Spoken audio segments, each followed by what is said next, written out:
beyond the boundaries. Theodosius is baptized as he is a soldier. I think he's on the point of death and he's baptized, and he takes his baptism very seriously. Although at one point he does run afoul of Archbishop of Milan Ambrose. He is in Theodosius is fighting these in what's now part of Croatia, maybe, and he ends up frustrated with them and just kills a couple thousand people. And Ambrose refuses to let him in the cathedral. He withholds communion from a corrupt politician, and until Theodosius, he reconciles with Theodosius. But there is that the church, the emperor is not above the church. That was one of the conclusions of Nicaea, which Arianism was not that way. And we see at Theodosius, a true believer is obedient to that. He's humble enough to accept that. And he is the one, it is Theodosius that outlaws, that makes Nicene Christianity, that Orthodox Christianity, the religion of the empire. It is, and before this, so during these 60 years, the pagan temples and so forth were continuing to get some support, or some, that's all cut off. All cut off. He starts destroying some of the pagan temples, and he is the one that calls this First Council of Constantinople. It is called in May of 381. So the council in Rome has happened just a few years before, and they've already decided on these matters. Emperor Theodosius wants to have peace in the church, and he wants it on terms of what is not just peace at the present, but in harmony, in union with the faith of the past. So this is one of those elements of church teaching of councils. They cannot reject what was taught before, right? If it's authentically taught, if it's firmly taught by that highest of councils, an ecumenical council, in terms of doctrine, it cannot be rejected by a later council like Arles or Milan or one of these local ones. And so the council was called to deal with Arianism and another recent problem in Constantinople by this name of Michael the Cynic. It's a nice, funny little story. The bishop of Constantinople had just died, and Alexandria, who had been the See of Alexandria, which had been manipulated by Constantinople for decades, sent its own bishops up there to ordain their own candidate, Michael the Cynic, and they open the church early one morning and they find the Egyptian bishops ordaining him, and this causes a controversy because now Alexandria is messing in someone else's diocese, so tables are turned. So it's basically, these were the two reasons it was called. And 150 Eastern bishops, only Eastern bishops came to this.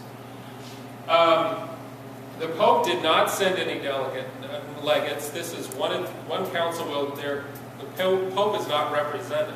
And that the Pope did send a vicar at one point to insist on a couple of things. We'll get to those. But the council lasts from May to July, and yet it produces some very important works and has some controversy of its own, some politics in the midst of all of it. I think it goes through 3 separate heads of the council. So, just going through the Gregory of Nazianzus, who had been a bishop in another territory, is appointed the new bishop of Constantinople. That's open. Meletius is now the bishop in Antioch, and he's the one leading the proceedings of the council. He dies in the midst of it. So in the midst of it all, he's dead, and Gregory Nazianzus becomes the head of the council. And perhaps a very important voice in ironing out the arguments with regards to their understanding of the Holy Spirit, the divinity of the Holy Spirit, settling those Arian questions. Unfortunately, all of the proceedings, all of what actually happened at the Council of Constantinople is lost. We don't have it yet. And in fact, one of the important works of the council is lost. We don't have it. But in the midst of it, Gregory of Nazianzen is there. He is teaching. And one of the popes, Pope Damasus' vicar, comes, and he's insisting on 2 points. I think I put them in there. Let's see. He wants Maximus expelled, and he wants to stop the practice of moving bishop from one see to another, because so much of these problems that was a violation of one of the canons from Nicaea, right?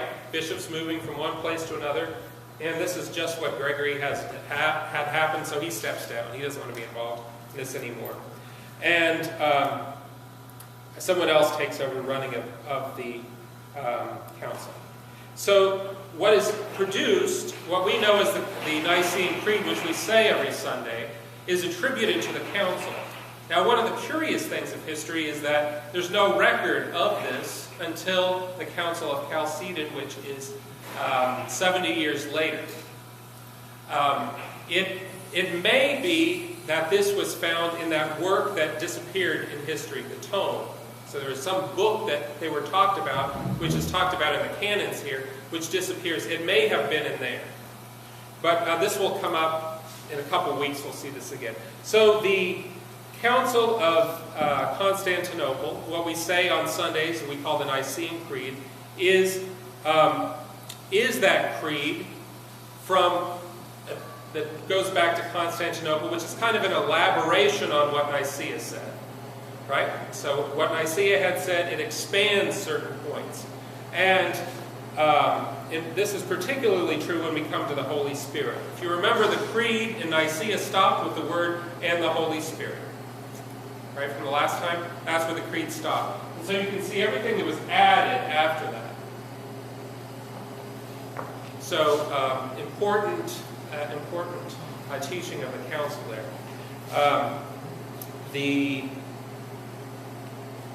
So we see the Holy Spirit, the Lord and giver of life, who proceeds from the Father, who with the Father and the Son is jointly worshipped and glorified.